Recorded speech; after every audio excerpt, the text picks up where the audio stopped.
Bah oui, t'es en retard. Hein? Je te l'ai déjà dit. Si t'es pas en avance, c'est que t'es en retard. Moi, je me barre dans 5 minutes. Hein? Alors, je te préviens tout de suite, on se retrouve au resto ce soir, comme d'habitude.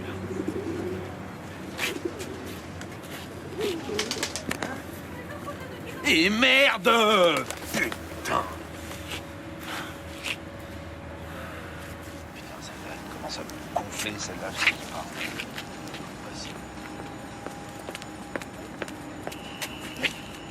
Non mais ça va pas, t'as vu comment tu m'as parlé?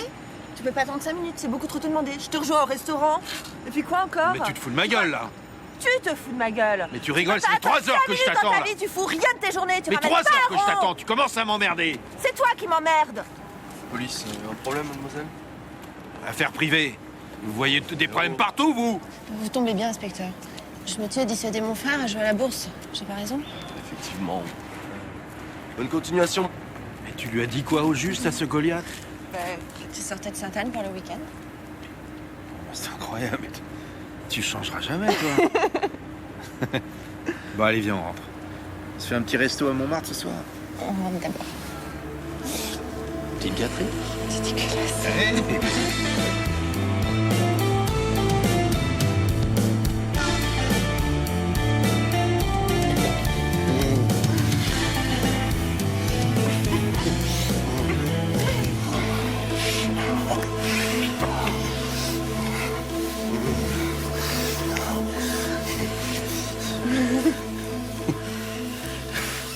Hey.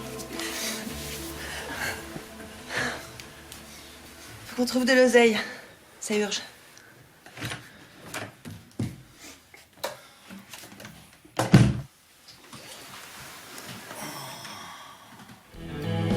La peau cuivrée, sombrée, allée par le vent et le soleil levant. Elle a des cheveux noirs, blonde flottant, devant de moi, empli d'espoir.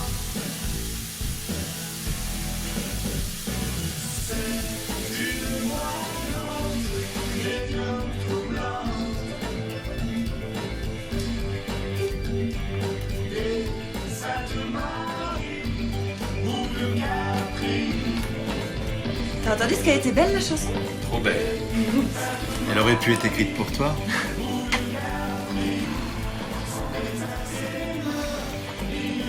Antoine? J'ai une idée géniale. C'est drôle, t'as toujours des idées géniales quand on a besoin d'oseille, toi. Attends, t'as vraiment la tête de l'emploi.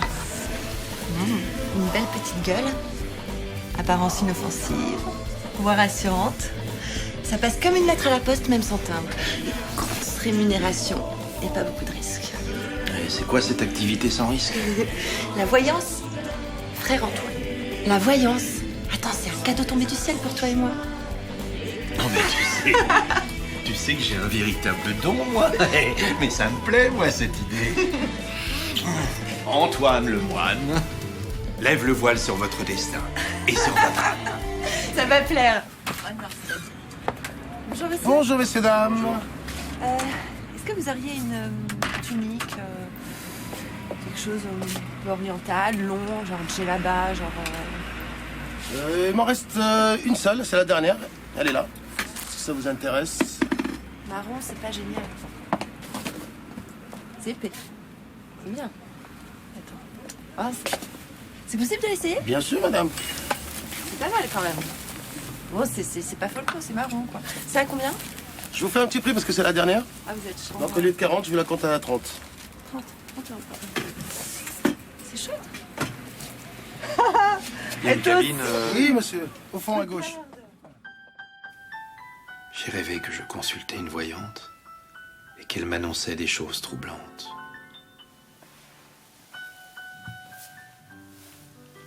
Je vous vois une réussite sentimentale et professionnelle.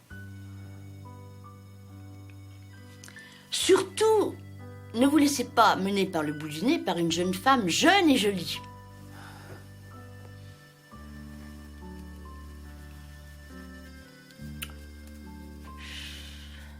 Je vous vois mener le même métier que moi.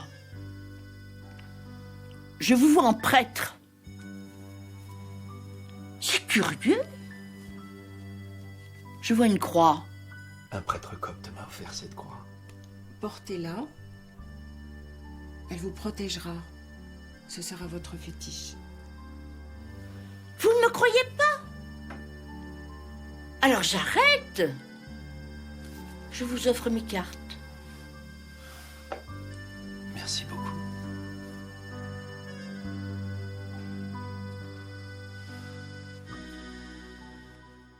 Frère Antoine, Oui, c'est Anne-Marie. très bien.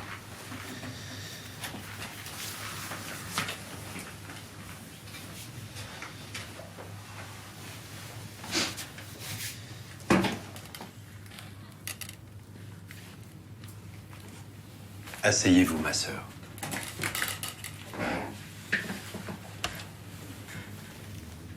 Je vois que vous souffrez de solitude. Mais surtout, vous portez un lourd fardeau.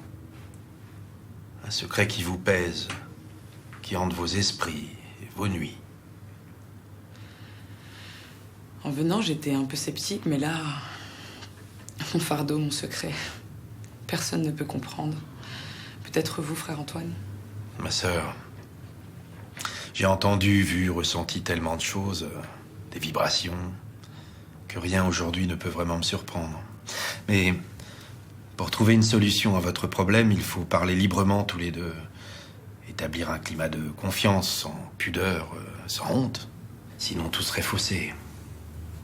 Vous croyez aux esprits? Oh oui, que j'y crois aux esprits. Je vous écoute, Marianne. Anne-Marie.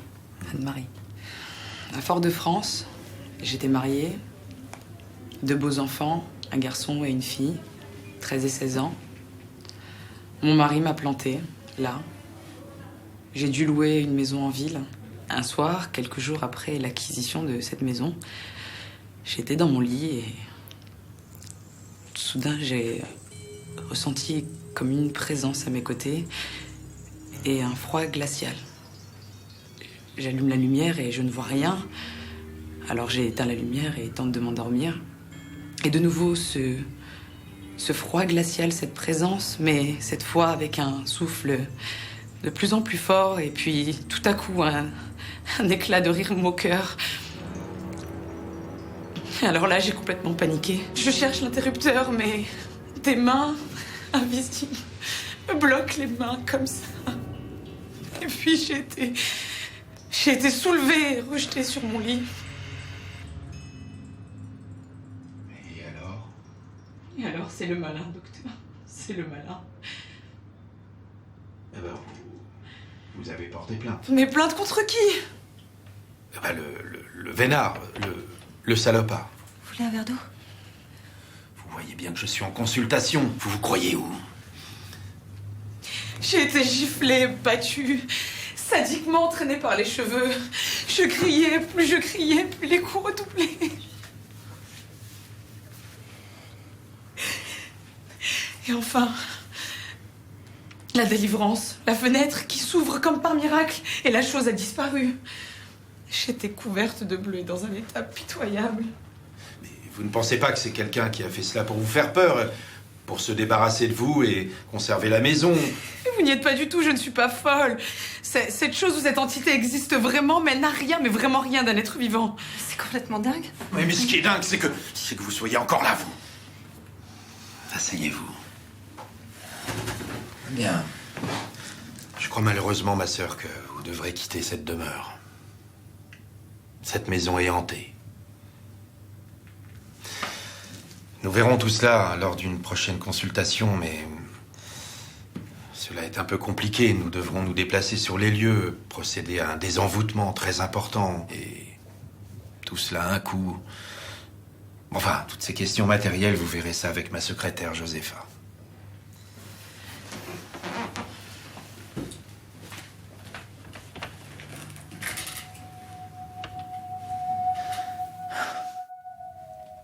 Beau travail, n'est-ce pas, frère Antoine? 5 000 € en une journée. Attends, un homme marabouté, une maison hantée, une femme abandonnée. Un flic emmerdé par sa maîtresse. Quand même. On se trouve confronté à la misère humaine. Moi, ça me gêne un peu, tu vois. Faut plus t'emmerder à essayer de deviner leurs problèmes. Tu les laisses raconter leur histoire, et puis tu sautes sur un élément qui te semble important et tu brodes dessus. Sinon, l'oseille, c'est un autre charlatan qui va le prendre. Allez. J'ai une retraite acceptable et une rente immobilière tout à fait honorable que j'arrive pas à dépenser. C'est bien triste. Et comment? Il y a des remèdes à cela. Oui, j'en doute pas. Enfin, je vous écoute, moine. Vous êtes dans une totale confusion sur le plan affectif. Vous vivez seul, vous vous êtes accommodé de cette situation depuis si longtemps. Mais un événement récent vient troubler votre espérance, votre existence, et vous vous posez beaucoup de questions quant à votre devenir. Mais c'est ça. Mais c'est exactement ça. Mais vous avez tout à fait raison. Il y a 2 jours, je suis allée voir une voyante sur les recommandations de ma femme de ménage. Elle m'a dit... Votre vie, madame, est bloquée par votre karma. Et en plus, de mauvais esprits sont parfois présents sur vos épaules et vous forcent à l'égoïsme et renforcent votre solitude. Bref, elle m'a dit que si je voulais m'en sortir, il fallait que je pratique le désenvoûtement. Et que ce désenvoûtement nécessite la présence de 2 prêtres et d'un marabout pour la cérémonie de dégagement. Et vous savez combien ça coûte? Un désenvoûtement avec un marabout et 2 prêtres? Oui, 5 000 euros. 5 000 euros d'acompte, 10 000 euros pour le début de la cérémonie, 15 000 euros à la fin de la cérémonie. Et le tout en espèces, sachant que la cérémonie se renouvelle tous les 6 mois. Mais vous vous rendez compte? 2 esprits sur mes épaules, mais j'ai l'impression de les sentir tout le temps, sur le trottoir, dans ma cuisine. Dans la salle de bain également. Je le sens. Vous avez payé la compte? Lundi. Je dois aller à ma banque lundi. Sœur Josépha! Résumons-nous, frère Antoine. Vous ne voulez pas soulager cette dame de ce problème? Je n'ai pas... Avez-vous évoqué la cérémonie du cercueil? C'est quoi la cérémonie du cercueil? Frère Antoine va vous l'expliquer, si toutefois il accepte de faire la cérémonie. C'est un travail très efficace, mais très éprouvant pour moi, qui en plus demande votre présence. Et je dois en outre faire une demande préalable au Vatican. Au Vatican? On ne demande pas service au diable et à ses sbires impunément, ma sœur. Écoutez, alors, il faut faire très vite. Pour moi, c'est pas une question d'argent.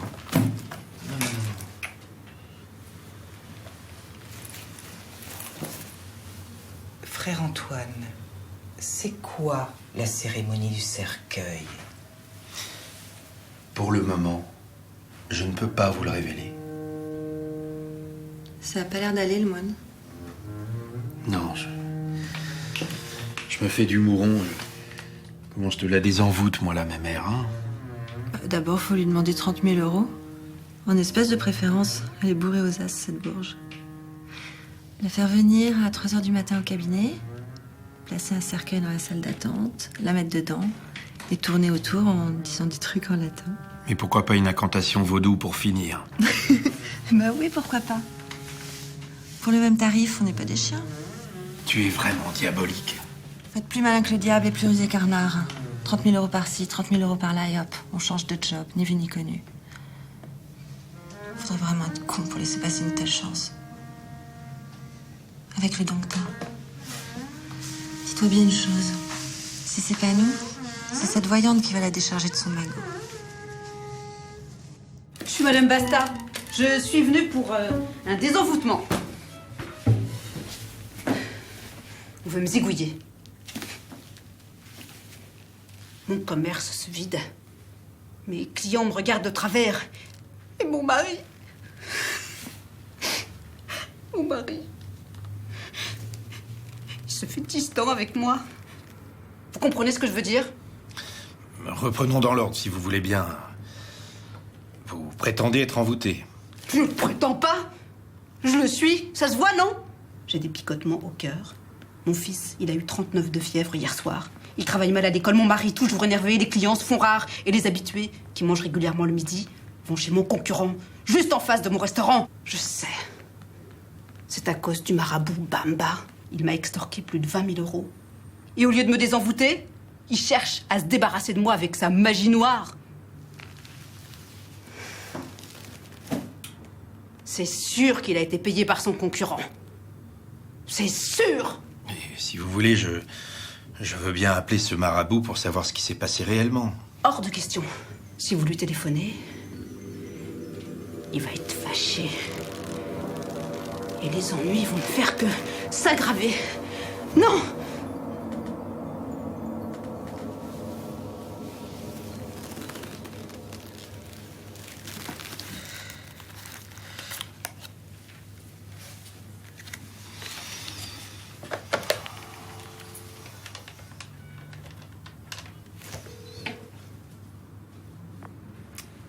Allô, monsieur Bamba? Oui, bonjour. Frère Antoine à l'appareil. Tu veux une consultation, mon frère? La consultation, c'est 30 €.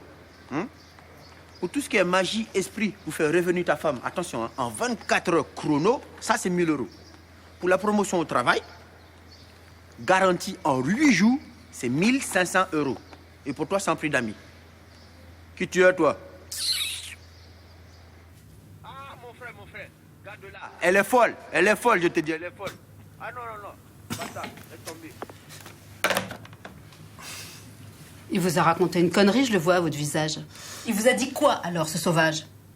Bah, il m'a dit qu'il vous renverrait les photos, que vous n'avez absolument rien à craindre de sa part. Moi, j'en veux pas des photos, hein. Vous les gardez, vous.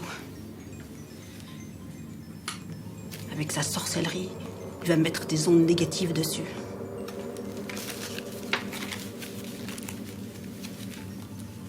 Et vous en pensez quoi de ce marabout-là? Il m'a promis avec mon mari, de me... Enfin, quelque chose de bien, quoi, d'ici une semaine. Je lui ai avancé 2 000 € pour qu'il puisse commencer le travail. Vous n'avez pas besoin de marabout, ni de voyant, ni de l'église, ni quoi que ce soit. Je vous conseille... je vous recommande de consulter un psychiatre. Je crois que vous souffrez d'une psychose. Quoi? Vous pensez que je suis folle, c'est ça?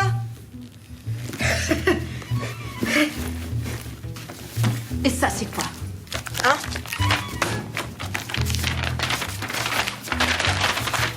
Lisez ça. Lisez. Et c'est qu'à appeler le médecin. Vous voyez bien ce qu'il y a écrit là? Hein? C'est la preuve que je ne suis pas dingue. C'est compris? Je vais me faire justice moi-même. Je vais l'expulser. Il doit être sans papier, ce négro escroc. Ce n'est pas bien ce que vous dites, madame. Téléphonez-moi demain, je vous donnerai des nouvelles du marabout. J'appellerai votre médecin.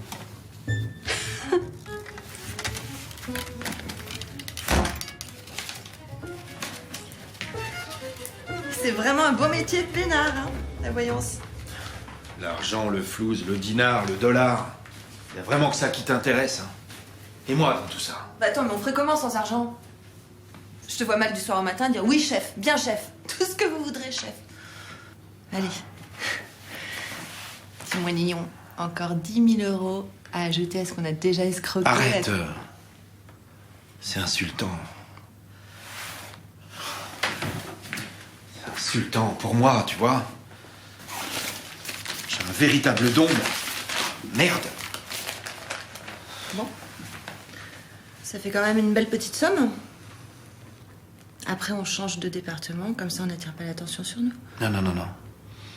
J'ai une autre idée, moi. Allons-nous. Et c'est quoi ton idée, mon petit moignon? Secret professionnel. Sœur Josépha. Ok. Comme tu voudras. Je te fais confiance. Et arrête de m'appeler mon petit moignon. Ça m'énerve.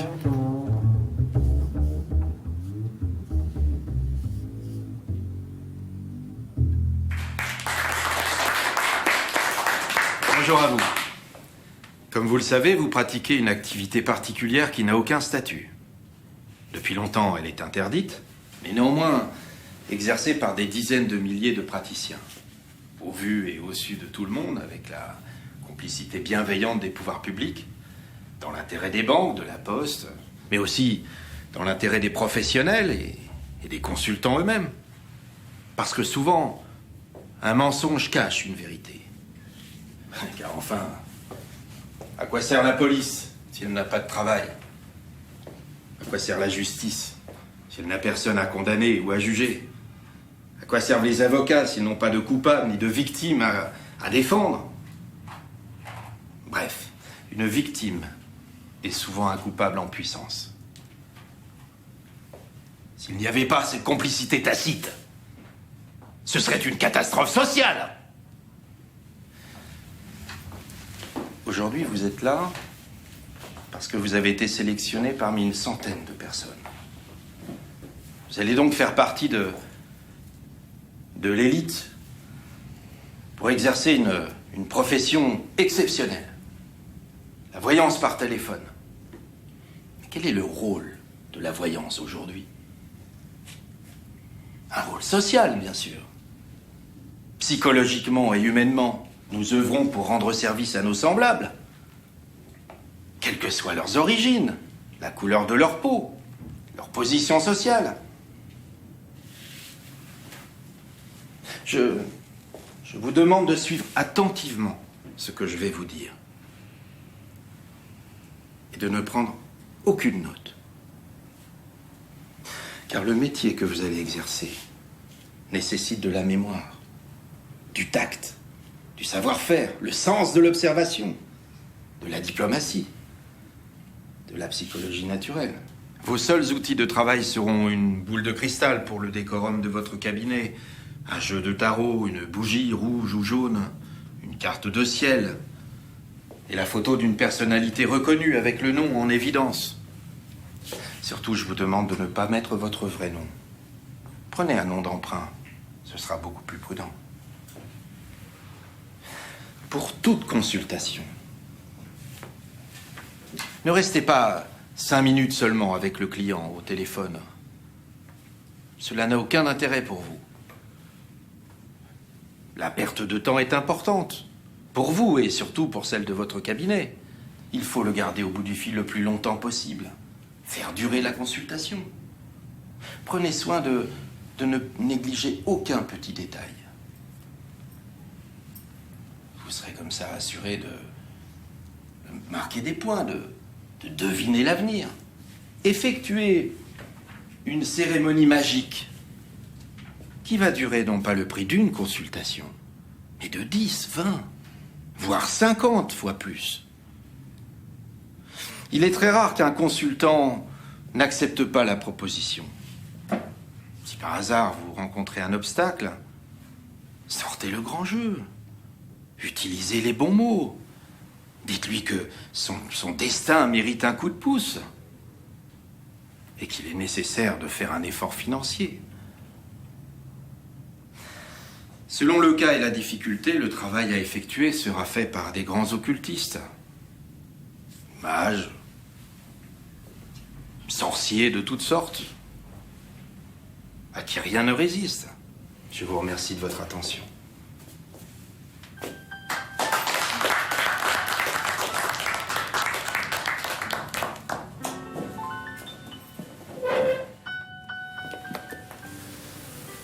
Comment t'appelles-tu, ma belle? Marie, mais on m'appelle Kim. Moi, c'est Antoine. Mais je vais vous faire une confidence. Mon vrai nom, c'est Joseph. Vous arrivez à suivre? Frère Joseph, vous êtes formidable. Quel âge as-tu, ma petite Kim?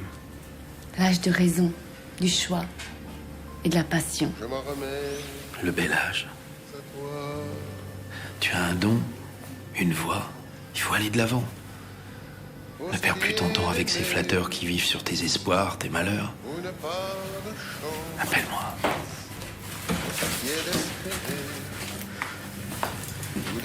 La sève qui monte, frère Antoine? Putain. Je m'en remets à toi. Tu arrêtes de m'emmerder avec ta jalousie, avec tout ce que tu me fais faire. Former des guignols pour escroquer les pauvres gens. À toi.